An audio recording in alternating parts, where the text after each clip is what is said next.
തിരുവനന്തപുരം നെയ്യാറ്റിൻകരയിലെ വീട്ടമ്മയുടെ ആത്മഹത്യയിൽ കോൺഗ്രസ് നേതാവിനെതിരെ ആത്മഹത്യയ്ക്ക് പ്രേരണ കുറ്റത്തിന് കേസെടുത്തു. സരിതാകുമാരിയുടെ ആത്മഹത്യാക്കുറിപ്പിൽ പേരുണ്ടായിരുന്ന കോൺഗ്രസ് കൗൺസിലർ ജോസ് ഫ്രാങ്കിലിനെതിരെയാണ് ഇപ്പോൾ പോലീസ് കേസെടുത്തിരിക്കുന്നത്. മുട്ടക്കാട് കെൻസ ഹൗസിൽ സരിതകുമാരി ബുധനാഴ്ചയാണ് വീട്ടിൽ ജീവനൊടുക്കിയത്. ആദ്യം അപകടമരണമെന്ന് കരുതിയെങ്കിലും പോസ്റ്റ്മോർട്ടത്തിൽ ആത്മഹത്യയെന്ന് ഉറപ്പിച്ചു.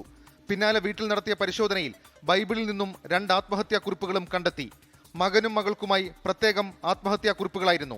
മകൻ രാഹുൽ എഴുതിയ കുറിപ്പിലാണ് കൗൺസിലറും DCC ജനറൽ സെക്രട്ടറിയുമായ ജോസ് ഫ്രാങ്ക്ലിൻ തന്നെ ജീവിക്കാൻ അനുവദിക്കുന്നില്ലെന്ന് പറയുന്നത്. ലൈംഗിക താല്പര്യങ്ങൾക്ക് നിർബന്ധിക്കുന്നുവെന്നും പലവിധത്തിൽ ബുദ്ധിമുട്ടിക്കുന്നുവെന്നും ആത്മഹത്യാക്കുറിപ്പിലുണ്ടായിരുന്നു. ജോസ് ഫ്രാങ്ക്ലിൻ രാത്രി വൈകി അമ്മയെ വിളിച്ച് ശല്യപ്പെടുത്താറുണ്ടെന്ന് മകനും മകളും പോലീസിന് മൊഴി നൽകി. പിന്നാലെയാണ് ജോസിനെതിരെ ആത്മഹത്യാ പ്രേരണ കുറ്റം ചുമത്തി നെയ്യാറ്റിൻകര പോലീസ് കേസെടുത്തത്. ജോസ് ഫ്രാങ്ക്ലിന്റെ അറസ്റ്റ് ആവശ്യപ്പെട്ട് CPM BJP പ്രതിഷേധം ശക്തമാണ്. 24 തിരുവനന്തപുരം. ലോകത്തെവിടെയായാലും ഏത് സമയത്തും 24 വാർത്തകളും ഓഗ്മെന്റഡ് റിയാലിറ്റി പാക്കേജുകളും എക്സ്പ്ലെയിനറുകളും വിശദമായി കാണാൻ ഞങ്ങളുടെ YouTube ചാനൽ നിങ്ങൾക്ക് സബ്സ്ക്രൈബ് ചെയ്യാം.